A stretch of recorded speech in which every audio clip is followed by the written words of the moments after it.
नमस्कार विद्यार्थी मित्रांनो, अभ्यास अलर्ट या आपल्या यूट्यूब चॅनलवरती आपलं स्वागत आहे. तर विद्यार्थी मित्रांनो बघा, आज आपण पाहणार आहोत 3 मे 2026च्या अत्यंत महत्त्वाच्या चालू घडामोडी. तर व्हिडिओ पहिल्यापासून शेवटपर्यंत पाहण्याचा प्रयत्न करा. अतिशय महत्त्वाचे आणि निवडक प्रश्न असणार आहेत, जे की तुम्हाला कोणत्याही स्पर्धा परीक्षेमध्ये डायरेक्ट विचारले जाऊ शकतात. तर विद्यार्थी मित्रांनो बघा, आजचा प्रश्न क्रमांक 1 आहे, भारत जगातील लष्करी खर्चामध्ये कितव्या क्रमांकावर आला आहे? तर बघा, भारताचे स्थान आता 5व्या क्रमांकावर आला आहे. ओके, तर बघा, भारताचे स्थान हे 5व्या क्रमांकावर आहे. तर जगामध्ये लष्करी खर्चाच्या बाबतीमध्ये आपला भारत देश 5व्या क्रमांकावर आलेला आहे. ओके, तर ऑप्शन नंबर सी याचं उत्तर असणार आहे. आणि प्रश्न महत्त्वाचा विद्यार्थी मित्रांनो, तर चला बघूयात आपण याबद्दल. बघा, Stockholm International Peace Research Institute म्हणजेच सिप्रीच्या एप्रिल 2026मधील ताज्या अहवालानुसार trends in world military expenditure 2025मध्ये भारत लष्करी खर्चामध्ये जगामध्ये 5व्या क्रमांकावर आलेला आहे. ओके, तर लक्षात ठेवा. तर बघा, 2025मध्ये भारताने 92.1 अब्ज डॉलर्स इतका संरक्षण खर्च केलेला आहे. तर बघा, या यादीमध्ये अमेरिका हा प्रथम स्थानी आहे, तर चीन दुसऱ्या स्थानी आहे आणि रशिया तिसऱ्या स्थानी. तसेच बघा, चौथ्या स्थानी आहे जर्मनी हा देश आणि 5व्या क्रमांकावर आहे भारत.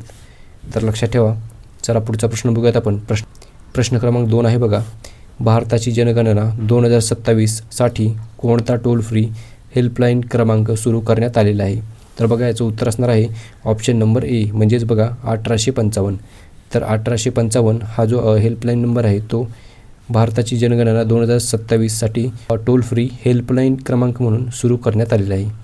तर चला बघूयात आपण याबद्दल. बघा, हा जो क्रमांक आहे तो या क्रमांकावर कॉल करून नागरिक जनगणनेच्या प्रक्रियेबद्दल, डिजिटल स्वगणनेबद्दल किंवा माहिती कशी भरावी याबद्दल मार्गदर्शन मिळवू शकतात. तर ही सेवा सध्या विविध भारतीय भाषांमध्ये उपलब्ध आहे. तर लक्षात ठेवा. चला पुढचा प्रश्न बघूयात आपण. बघा, प्रश्न क्रमांक 3 आहे, CM इन्स्पायर ही योजना कोणत्या राज्य सरकारने सुरू केली आहे? तर बघा, महत्त्वाचा प्रश्न आहे. तर याचं उत्तर असणार आहे ऑप्शन नंबर बी, म्हणजेच मेघालय. तर बघा, मेघालय राज्य सरकारने CM इन्स्पायर ही जी योजना आहे ती सुरू करण्यात आलेली आहे. तर चला बघूयात आपण याबद्दल. बघा, CM इन्स्पायर ही जी योजना आहे ती मेघालय या राज्य सरकारने सुरू केलेली आहे आणि मेघालयचे मुख्यमंत्री कॉनराड के संगमा यांनी 21 एप्रिल 2026 रोजी या योजनेचा शुभारंभ केलेला आहे. तर बघा, या योजनेचा उद्देश काय आहे? तर केंद्रीय लोकसेवा आयोगाच्या म्हणजेच UPSCच्या परीक्षेमध्ये मेघालयातील तरुणांचे प्रतिनिधित्व वाढवणे आणि त्यांच्या आर्थिक अडथळे दूर करणे हा यामागचा मुख्य उद्देश आहे. चला पुढचा प्रश्न बघूयात आपण. प्रश्न क्रमांक 4 आहे. बघा, विद्यार्थी मित्रांनो, IPL 2026मध्ये दिल्ली कॅपिटल्स विरुद्ध 265 धावा करून कोणत्या संघाने नवीन विक्रम केला आहे? तर बघा, याचं उत्तर असणार आहे पंजाब किंग्स. ओके, तर ऑप्शन नंबर सी याचं उत्तर असणार आहे. तर पंजाब किंग्स याने हा नवीन विक्रम केलेला आहे. तर चला बघूयात आपण विद्यार्थी मित्रांनो याबद्दल. हा जो विजय आहे तो IPL आणि T20 क्रिकेटच्या इतिहासातील सर्वात मोठा यशस्वी धावांचा पाठलाग आहे. तर बघा, विद्यार्थी मित्रांनो, पंजाब किंग्सने आपलाच म्हणजेच पंजाब किंग्सचाच 2024मधील कोलकाता नाईट रायडर्स विरुद्धचा 262 धावांचा पाठलाग विक्रम मोडीत काढलेला आहे आणि हा त्यांनी नवीन विक्रम स्थापन केलेला आहे. तर लक्षात ठेवा. चला पुढचा प्रश्न आहे. बघा, प्रश्न क्रमांक 5 बघूयात आपण. अत्याधिक उष्णता आणि शेती या नावाचा संयुक्त अहवाल कोणत्या संघटनांनी एप्रिल 2026मध्ये प्रसिद्ध केला आहे?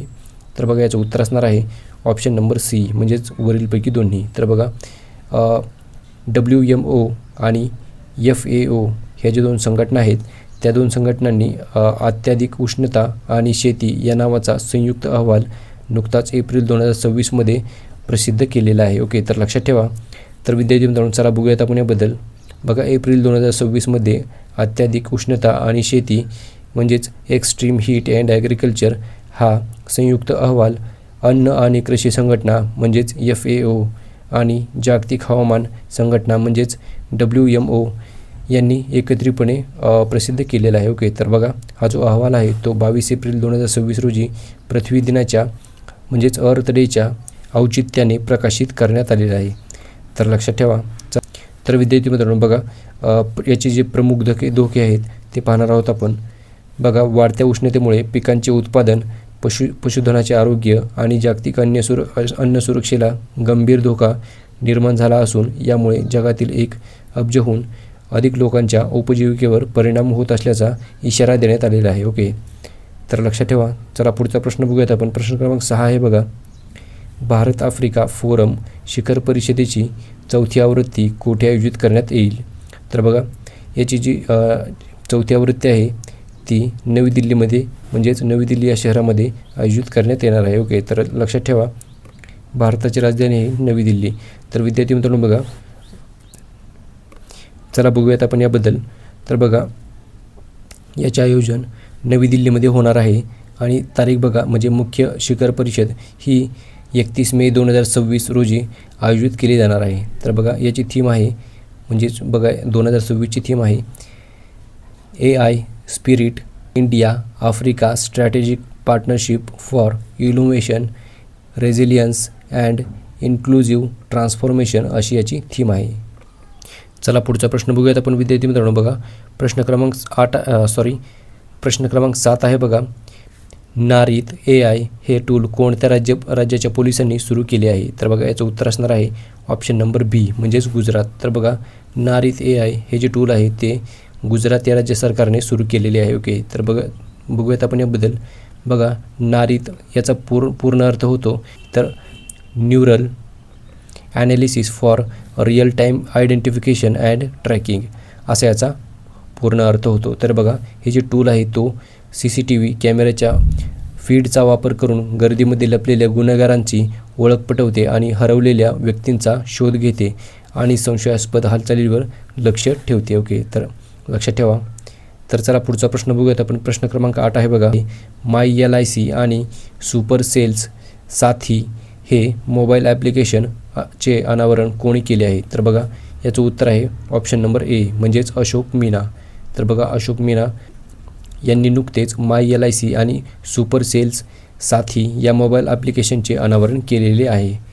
तर चला बघूयात आपण याबद्दल. बघा, MyLIC हे प्रामुख्याने ग्राहकांसाठी तयार केलेले ऑल इन वन ॲप आहे आणि यावर ग्राहक त्यांच्या पॉलिसीचे स्टेटस पाहू शकतात, तसेच प्रीमियम भरू शकतात आणि इतर सेवांचा लाभ घेऊ शकतात. तर बघा, सुपर सेल्स साथी या नावाचे जे ॲप्लिकेशन आहे ते बघा, ते विशेषतः LICच्या एजंट्स आणि विक्री कर्मचाऱ्यांसाठी डिझाईन केलेले आहे आणि बघा, याद्वारे त्यांना पॉलिसी विक्री तसेच ग्राहकांचा डेटा व्यवस्थापित करणे आणि त्यांची कामगिरी ट्रॅक करणे हे सोपे होणार आहे. तर चला पुढचा प्रश्न बघूयात आपण. प्रश्न क्रमांक 9 आहे बघा. वार्षिक करार प्रणाली सुरू करणारी भारतातील पहिली राज्य क्रिकेट संघटना कोणती आहे? तर बघा, ऑप्शन नंबर बी याचं उत्तर असणार आहे, म्हणजेच मुंबई क्रिकेट असोसिएशन. तर बघा, चला बघूयात आपण याबद्दल. बघा, याचा उद्देश काय असणार आहे तर ज्या खेळाडूंना भारतीय संघामध्ये स्थान मिळालेले नाही किंवा जे IPLमध्ये खेळत नाहीत अशा खेळाडूंना आर्थिक सुरक्षितता प्रदान करणे आणि हा त्यांचा मुख्य उद्देश असणार आहे. ओके, तर लक्षात ठेवा. चला पुढचा प्रश्न बघूयात आपण. महत्त्वाचा प्रश्न आहे विद्यार्थी मित्रांनो बघा. जागतिक टुना दिवस दरवर्षी केव्हा साजरा केला जातो? तर बघा, ऑप्शन नंबर बी याचं उत्तर असणार आहे, म्हणजेच 2 मे. तर बघा, दरवर्षी आपण 2 मे रोजी जागतिक टुना दिवस हा साजरा करतो. तर चला बघूयात आपण याबद्दल. तर काय आहे जागतिक टुना दिवस? बघा, टुना हा जो मासा आहे तो ओमेगा-3 विटॅमिन B12 आणि प्रथिनांचा मोठा स्रोत आहे आणि याचे महत्त्व पटवून देण्यासाठीच आपण हा दिवस साजरा करतो. तर विद्यार्थी मित्रांनो बघा, याचा उद्देश काय असणार आहे तर टुना माशाचे अन्नातील महत्त्व आणि शाश्वत मासेमारीच्या आवश्यकतेबद्दल म्हणजेच जगभरामध्ये जागरूकता निर्माण करणे हा याचा उद्देश आहे, म्हणजेच या दिवसाचा उद्देश आहे. तर लक्षात ठेवा.